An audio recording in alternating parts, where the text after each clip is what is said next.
ഇന്നൊരു day in my life ആട്ടോ. അതായത് എൻ്റെ ഒരു സിമ്പിൾ ഡേയിലെ ഡേ ഇൻ മൈ ലൈഫ്.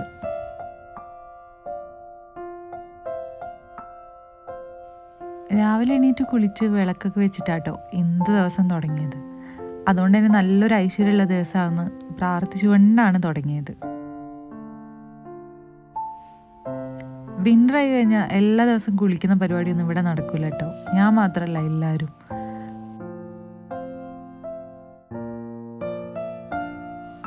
വിളക്ക് വെക്കാൻ പറ്റിയാലും ഇല്ലെങ്കിലും മോർണിംഗിൽ ആകുമ്പോൾ കുറച്ച് കലാപരിപാടികളൊക്കെ ഉണ്ട് കേട്ടോ. അതിലൊന്നാണ് ഇങ്ങനെ ഏതെങ്കിലും പാത്രത്തിലൊക്കെ കുറച്ച് വെള്ളം വെച്ച് അതിൽ കുറച്ച് പൂവൊക്കെ ഇട്ട് അങ്ങനെ കുറച്ച് കലാപരിപാടികൾ കാണുമ്പോൾ കുറച്ച് ക്രിഞ്ചായിട്ട് തോന്നുമെങ്കിലും ഇതൊക്കെ ഒരു അടിപൊളിയാണ് കേട്ടോ. എൻ്റെ മനസ്സിൽ ഇതൊക്കെ ഒരു സന്തോഷം തരുന്ന കാര്യവുമാണ്. പിന്നെ ഇതുപോലെയുള്ള എന്തെങ്കിലുമൊക്കെ ഒന്ന് കത്തിച്ച് വെച്ച് കഴിഞ്ഞാൽ ഒരു അടിപൊളിയായിരിക്കും. നമ്മളെ വീടൊക്കെ ഒരു ഫ്രഷ് ആയിരിക്കണ പോലെ തോന്നും കേട്ടോ.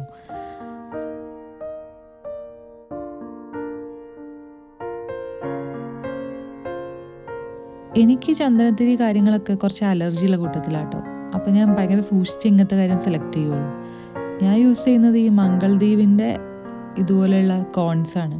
അപ്പോൾ ഇതിലാവുമ്പോൾ എനിക്ക് വലിയ അലർജി കാര്യങ്ങളൊന്നും ഇതുവരെ കിട്ടിയിട്ടില്ല. അപ്പോൾ അലർജിയൊക്കെ ഉള്ള ആൾക്കാർ നോട്ട് ചെയ്ത് ഒഴിച്ചോളൂ. ഇത് ചിലപ്പോൾ നിങ്ങൾക്കും സ്യൂട്ടാവുമായിരിക്കും.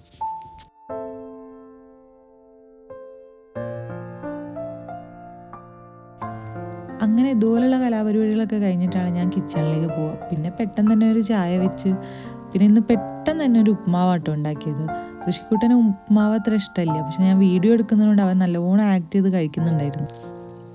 അങ്ങനെ ചായയൊക്കെ കുടിച്ച് കഴിഞ്ഞാൽ നമ്മൾ നേരെ ടെറസിൻ്റെ മുകളിൽ വെയിൽ കൊള്ളാൻ പോയിട്ടോ. ഡെയിലി വെയിൽ കൊണ്ടില്ലെങ്കിൽ നമുക്ക് വൈറ്റമിൻ ഡിയുടെ കുറവും പിന്നെ ഭയങ്കര തണുപ്പൊക്കെ ആയിരിക്കും. അപ്പോൾ അവിടെ കുറേ പ്രാവൊക്കെ ഉണ്ടായിരുന്നു. അതിനൊക്കെ നോക്കി ഇന്ന് ഒരു ലൈവൊക്കെ ചെയ്തിട്ടുണ്ടായിരുന്നു. അതിന് ശേഷം നമ്മൾ താഴേക്ക് വന്നിട്ട് പിന്നെയും ഫുഡൊക്കെ ഉണ്ടാക്കിട്ടോ. ഇന്ന് ചോറും കുറച്ച് ദാലും പിന്നെ സോയാബീൻ ഫ്രൈ ഒക്കെ ഉണ്ടാക്കിയത്. അതൊക്കെ കഴിച്ച് നമ്മൾ ഋഷിനെയും കൊണ്ട് ദേ ഇങ്ങോട്ട് വന്നു. ഇതിവിടെ ഉത്തരാഖണ്ഡിലുള്ളൊരു സംഭവമാണ് കേട്ടോ. അതായത് നമ്മളെ ശ്രീനഗറിലുള്ള. ഇവിടെയാണെങ്കിൽ പാർക്കോ ബീച്ച് അങ്ങനെ എൻ്റർടൈൻമെൻറ്റിന് സംഭവങ്ങളൊന്നുമില്ല. അപ്പം ഈ അടുത്തിടെയാണ് ഇത് തുടങ്ങിയത്. ഇതിൻ്റെ പേര് കിഡ്സ് സോൺ എന്നാണ്. കുട്ടികൾക്ക് കളിക്കാനുള്ള കുറച്ച് കാര്യങ്ങളൊക്കെ ഉണ്ട്. അരമണിക്കൂറിന് 60 രൂപയോ 100 രൂപയോ അങ്ങനെ എന്തോ ഉണ്ടായിരുന്നുള്ളൂ. അപ്പം നമ്മളൊരു അരമണിക്കൂർ സൺഡേസിലൊക്കെ അവനെ കൊണ്ട് കളിപ്പിക്കും. അപ്പോൾ ലീവുള്ള ദിവസമായതുകൊണ്ടാണ് ഇന്ന് കൊണ്ടുപോയിട്ടൊന്ന് കളിപ്പിച്ചത്. അപ്പോൾ ആൾ ഭയങ്കര ഹാപ്പി ആട്ടോ ഇവിടെയൊക്കെ വന്നാൽ. എന്താ വെച്ചാൽ നമ്മുടെ നാട്ടിലുള്ള പോലെയുള്ള ഒരു ഫെസിലിറ്റി ഇല്ലാത്തൊരു സ്ഥലത്ത് ഇതുപോലെ എന്തെങ്കിലുമൊക്കെ കുഞ്ഞു കുഞ്ഞു സംഭവങ്ങൾ കിട്ടുന്നതാണ് ആൾക്കൊരു ഹാപ്പി. അപ്പം നമ്മൾ ഇടയ്ക്കൊക്കെ കൊണ്ടുവന്ന് ഇങ്ങനെ കളിപ്പിക്കും. ഇവിടെ വേണമെങ്കിൽ നമുക്ക് കുട്ടികളെ കുറച്ച് സമയം ആക്കി പോവുകയൊക്കെ ചെയ്യാം കേട്ടോ, നമുക്ക് എവിടെയെങ്കിലും പോകാനൊക്കെ ഉണ്ടെങ്കിൽ. പക്ഷെ ഞാൻ ഇതുവരെ അങ്ങനെ അങ്ങോട്ട് ആക്കി പോയിട്ടില്ല. നമ്മളിവിടെ കുറച്ച് ഇവൻ്റെ കൂടെ തന്നെ നിന്ന് അവൻ അവിടെ നിന്ന് കളിക്കും, നമ്മൾ വെറുതെ ഇരിക്കും. അങ്ങനെയൊക്കെ ആയിട്ട് ആണ് ഇവിടുത്തെ ഓരോ സംഭവങ്ങളൊക്കെ അങ്ങനെയാണ്. അവിടെ അങ്ങനെ ഒരുപാട് കുട്ടികളൊന്നും നിറഞ്ഞു നിന്ന് വരാറില്ല കേട്ടോ. ഒരേ ടൈം ഒരു 4-5 കുട്ടികളൊക്കെ ഉണ്ടാവുള്ളൂ. ഇവിടെ അത്രയ്ക്ക് തന്നെയുള്ളൂ തിരക്ക് കാര്യങ്ങൾ. നമ്മളെ നാട് പോലെ എന്തെങ്കിലും ഒരു സംഭവം തുടങ്ങിയാൽ ഓടിക്കയറി എല്ലാവരും അങ്ങോട്ട് കയറുന്ന ആ ഒരു സെറ്റപ്പ് ഒന്നും ഇവിടെ ഇല്ല കേട്ടോ.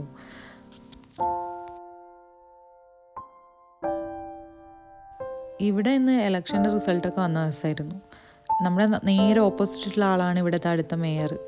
അപ്പോൾ അതിൻ്റെ കുറച്ച് കലാപരിപാടികളൊക്കെ താഴെ ഇങ്ങനെ നടക്കുന്നുണ്ടായിരുന്നു കേട്ടോ. അങ്ങനെ അതൊക്കെ കണ്ട് പിന്നെ ഈവനിങ് ആയി നമ്മൾ വീട്ടിലെത്തിയപ്പോൾ. ടെറസിൻ്റെ മുകളിൽ പോയപ്പം സൂര്യനൊക്കെ അസ്തമിച്ച് തുടങ്ങിയിട്ടുണ്ടായിരുന്നു. നല്ല ഭംഗിയാണ് ഇവിടെ മലയുടെ മുകളിൽ സൂര്യൻ അസ്തമിക്കുന്നത് കാണാൻ. അപ്പോൾ കുറച്ച് നേരം അതൊക്കെ നോക്കി നിന്ന്. ഇവിടെ വേറൊരു കലാപരിപാടി കിട്ടും. കല്യാണമാണെങ്കിലും ആഘോഷമാണെങ്കിലും ഇനി എന്തോന്നാണെങ്കിലും ഇവിടെ പകലും പടകമൊക്കെ പൊട്ടിക്കും. പടകം മീൻസ് നമ്മുടെ രാത്രി നമ്മൾ പൊട്ടിച്ച് കളയുന്ന പൂത്തിരിയില്ലേ, അതാണ് ഇവർ പകൽ പൊട്ടിക്കുക. അത് എന്താണെങ്കിലും പൊട്ടിക്കിട്ടും. അപ്പോൾ അതാണ് അവിടെ നടന്നുകൊണ്ടിരിക്കുന്നത്. രാത്രിയാവാൻ വരെ അവർ വെയിറ്റ് ചെയ്യുന്നില്ല. എപ്പോഴാണോ അത് അവരെ കൈ കിട്ടുന്നത് അപ്പോൾ അവർ പൊട്ടിച്ച് തീർക്കും. അപ്പോൾ അങ്ങനത്തെ കുറച്ച് കലാപരിപാടികളൊക്കെ ഉണ്ടായിരുന്നു. അപ്പോൾ അതൊക്കെ കണ്ടിങ്ങനെ ആസ്വദിച്ച് നിന്നപ്പോഴത്തേക്ക് ഭയങ്കരമായിട്ട് ഇരുടാവാൻ തുടങ്ങിയിട്ടുണ്ട്. ഇവിടെ ഇരുടാവാൻ തുടങ്ങുന്നത് കൊണ്ട് പ്രശ്നം എന്താ വെച്ച് കഴിഞ്ഞാൽ ഭയങ്കര തണുപ്പ് കയറും. ആ നദിയിൽ നിന്ന് കൂടെ അടിച്ച് കയറുക തണുപ്പ്. അപ്പോൾ അധികം കൊണ്ടാൽ നമുക്ക് അസുഖമൊക്കെ വരുന്നതുകൊണ്ട് തന്നെ പെട്ടെന്ന് നമ്മൾ അകത്ത് കയറുക ചെയ്യാം. അപ്പോൾ ഇത്രയൊക്കെ തന്നെയുള്ള